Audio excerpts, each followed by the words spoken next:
It's easy to hear your favorite artist on WFPK from wherever you are.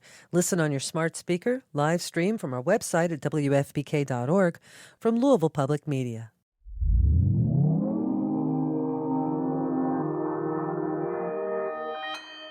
Consequence Podcast Network.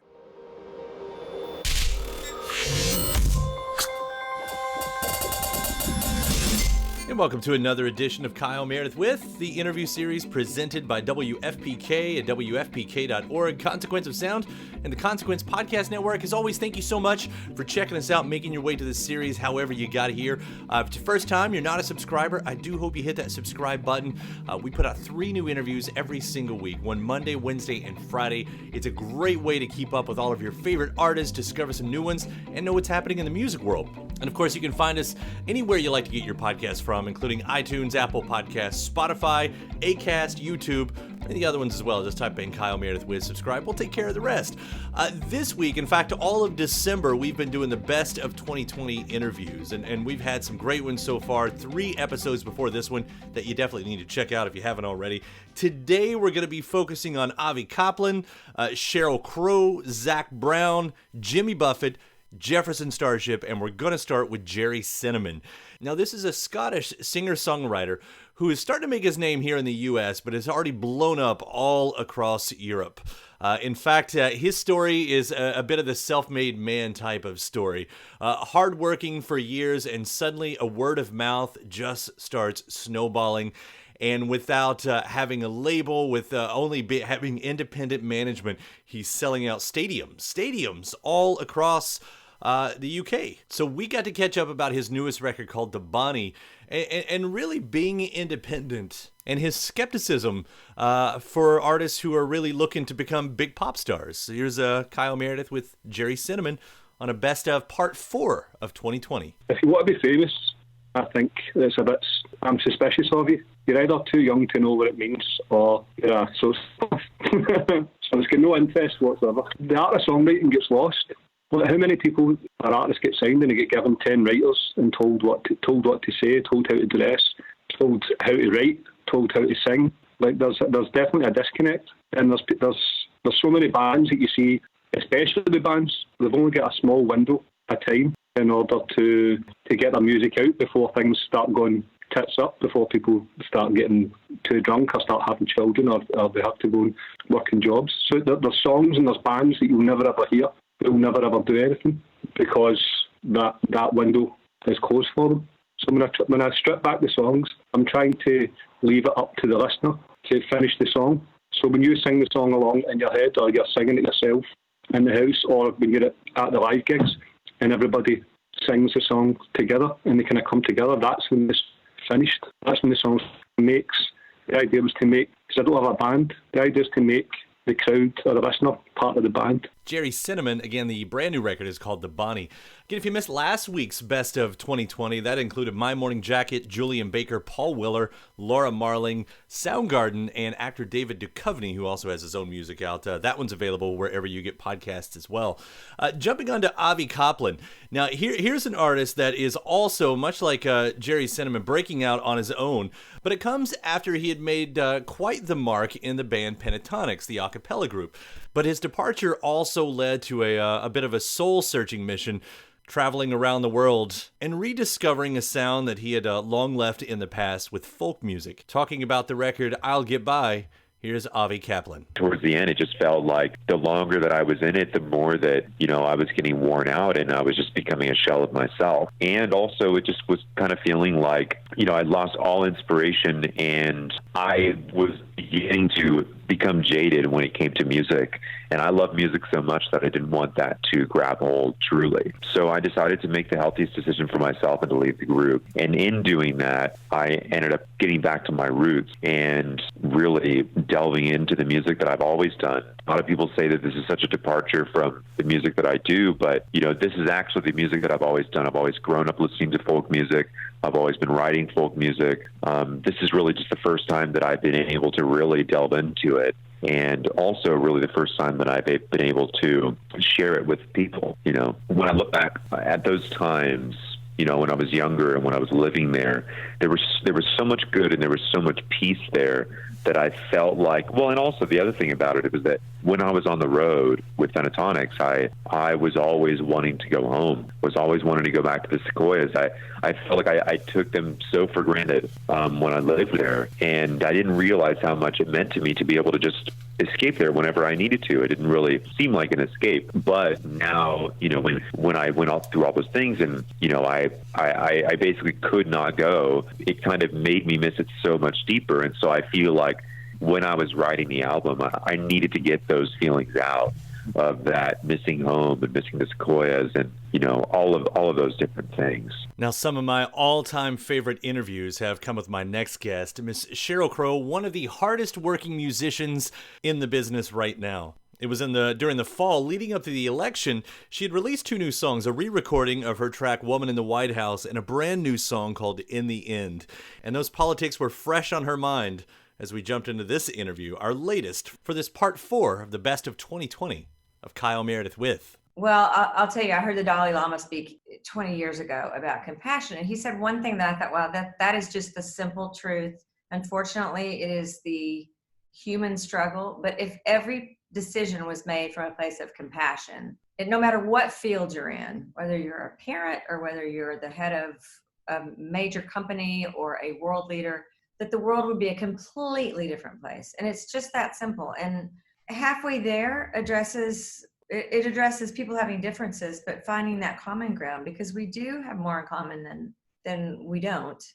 In the end, it addresses karma. And karma, it basically seems to be owned in people's minds by Eastern religions. But I look at karma as being a simple truth of whatever you put out into the universe will come back to you.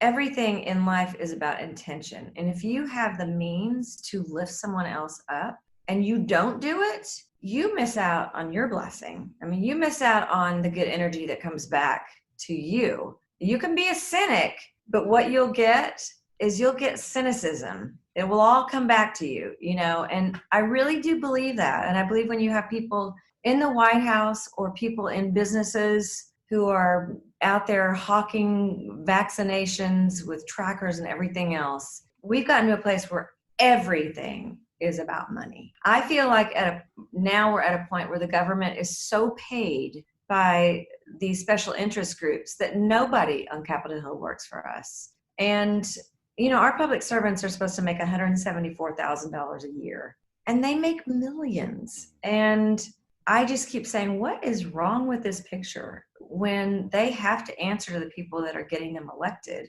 There's no compassion in that. There's no empathy in that. And that's what the song is about. It's like when you had an opportunity to help all these people of color they're the ones that are suffering the most from job loss and from poor health care and COVID. Are you doing anything about it? I scratch my head and say, man, we parents need to start modeling to our children in order for them to get some idea of how to save their future, because we're not helping. I mean, I don't see us as, middle-aged and on up. I don't see us modeling to our kids what's really important. And we need to start really taking that into account and being accountable for that.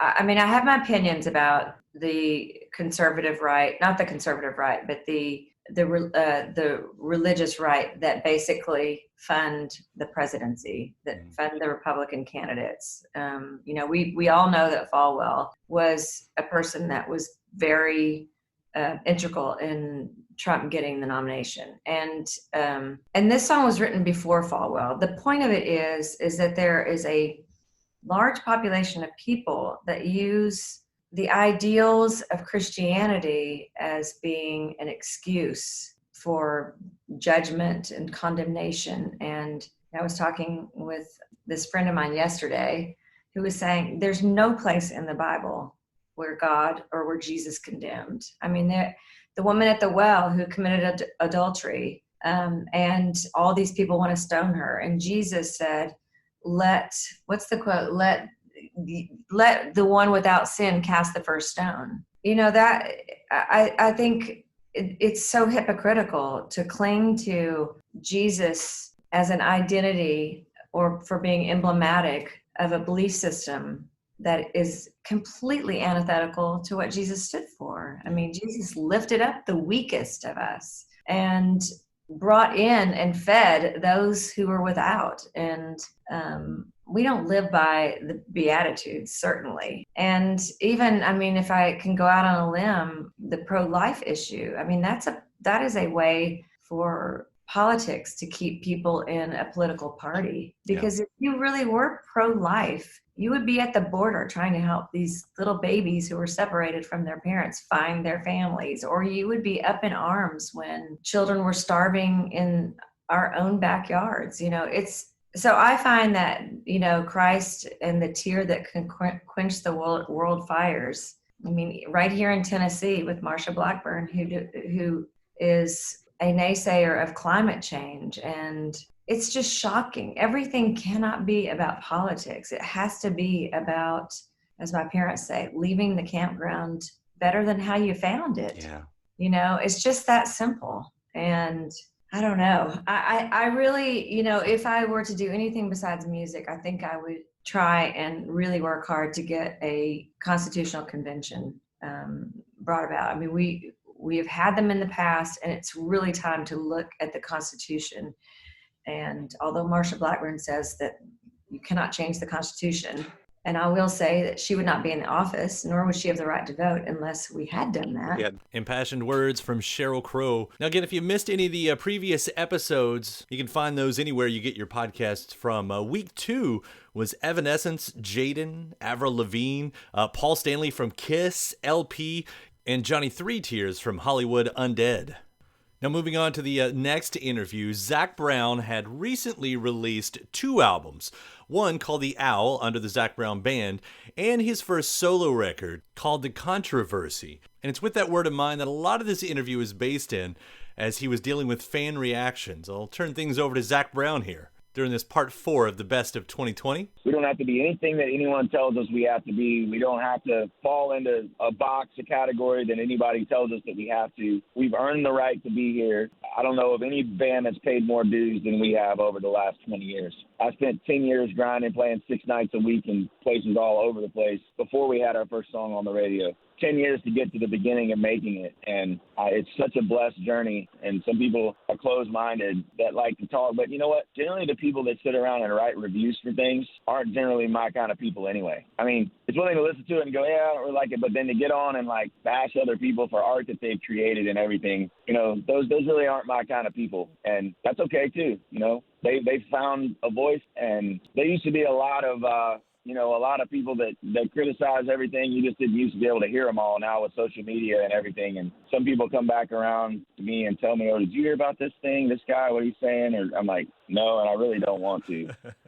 You know, that's not my kind of people. That's not like-minded people. I think what freaks people out is I'm singing about Gucci bags and all of that, but I'm absolutely making fun of those things in that song. You know, diamonds fill up the champagne glass. Like, there's nothing about that that's me in any way, shape, or form. And that's the absurdity that people who get their lips injected full of shit and full plump lip, you know, fake plastic people worship themselves on social media, and the selfies and the pictures that they all take of each other is ridiculous. And I think it's ridiculous for our children and for our kids to see that and try to compare themselves to it and all these things. That song is really about a girl that doesn't have to do any of that. And that she has class that most people can't buy, and those people want what she has. But some people can't even figure that out. Some people are just like, oh, Zac Brown's going all Hollywood. He's like singing about worshiping Gucci bags and Veyrons and G5s. And the heart of the song was absolutely the opposite of that. The heart is about a humble girl that's fine, just being comfortable being herself.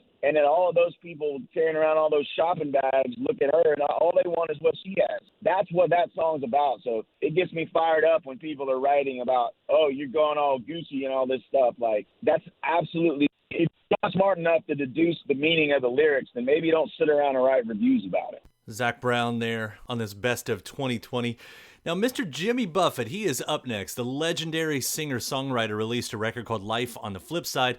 And while you might think of Jimmy's music as, being able to lounge back on the beach, and warranted, he does really good at that style, he also carries a lot of important messages within his songs. And that's what we got to discuss. I'm a great admirer of Bob Marley as a writer as well as a performer. And if you think about the songs that he wrote, he was talking then about social injustices, but it's one love, one heart. You learn that little trick, and not only him, but he was kind of the master of taking difficult material, but making people listen to it through a song that they were kind of, the messages in the verses and the fun is in the choruses, but he was so expert in doing that. And I always love songs like that I listen to. And you can find it in good songwriters that can do that, don't beat people over the head with messages, but they get in sublimity. And yeah, that was totally a conscious effort, because I was thinking about it, that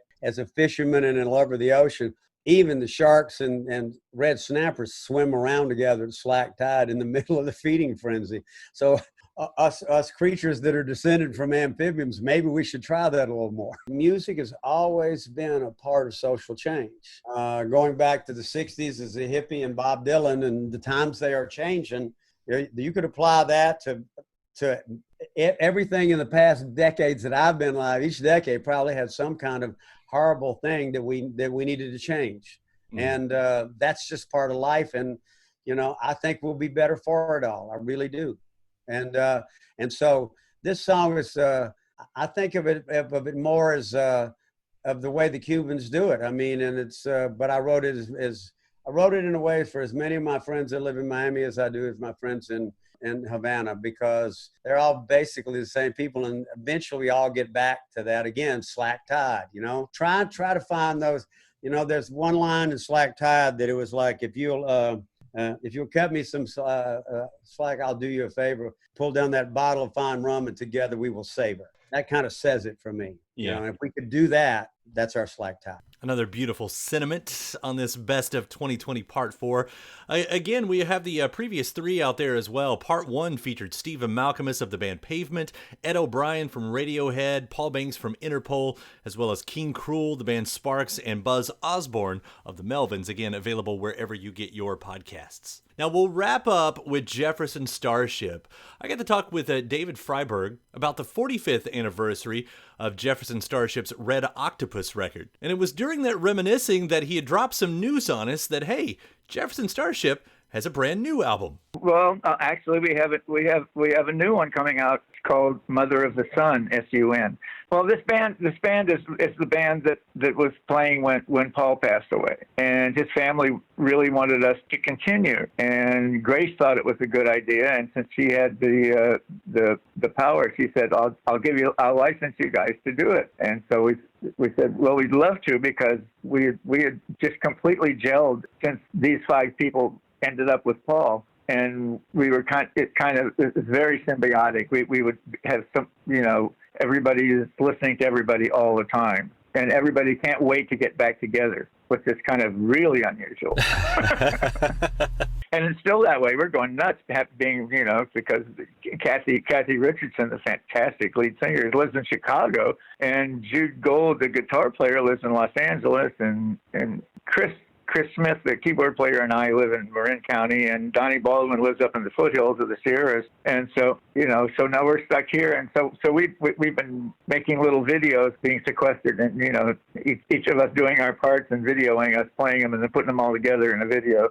Actually, Grace and Jude and Kathy wrote one song, because we have some lyrics from Grace on the one's called "It's About Time," which will probably be our first single. And it's kind of like it's about it's about time for women to run the world, because look what's happened. That kind of fits. And the second one will be what was taken from something that Paul would always say. One of his sayings is, "What are we waiting for?" And so it was. We all got together and just sat in the studio, at my studio at my house, and and jammed and came up with pretty much a whole album's worth of tunes. So what are we waiting for is kind of, well, here we are supposed to be being able to take care of ourselves. What are we waiting for? And that's it. That wraps it up. All 4 parts of the best of 2020. Want to thank all of my guests from this episode right here, including Jefferson Starship there, Jimmy Buffett, Zac Brown, Sheryl Crow, Avi Kaplan, and Gerry Cinnamon. And of course, all 4 episodes available anywhere you get your podcasts from, as well as all of the interviews from the year. These just might be the most notable, the most standoutish, but there were plenty of other great moments all throughout. So thanks to every single artist that I got to talk to this year. I am always humbled and grateful to have the time to do this. And thanks to you for listening. That's probably the biggest part right here. This doesn't exist without you listening. So again, if you enjoy what you hear and you haven't already, please do hit that subscribe button so you can keep up with everything that we do here. It means so much to keep this going. Again, iTunes, Apple Podcasts, Spotify, Acast, YouTube, wherever you get your podcasts from. Then after that, head over to WFPK.org. It's where I do a show Monday through Friday, 6 p.m. Eastern, an hour full of song premieres, music news, anniversary spins, and bonus interviews. Again, Monday through Friday, 6 p.m. Eastern at WFPK.org. Consequence of Sound has your music and film news. You can also find me on the social media spots, Instagram, Twitter, Facebook, all 3 of them at Kyle Meredith. Please do like and follow along there as well. And that does it for another edition. I'm Kyle Meredith. I'll see you next time.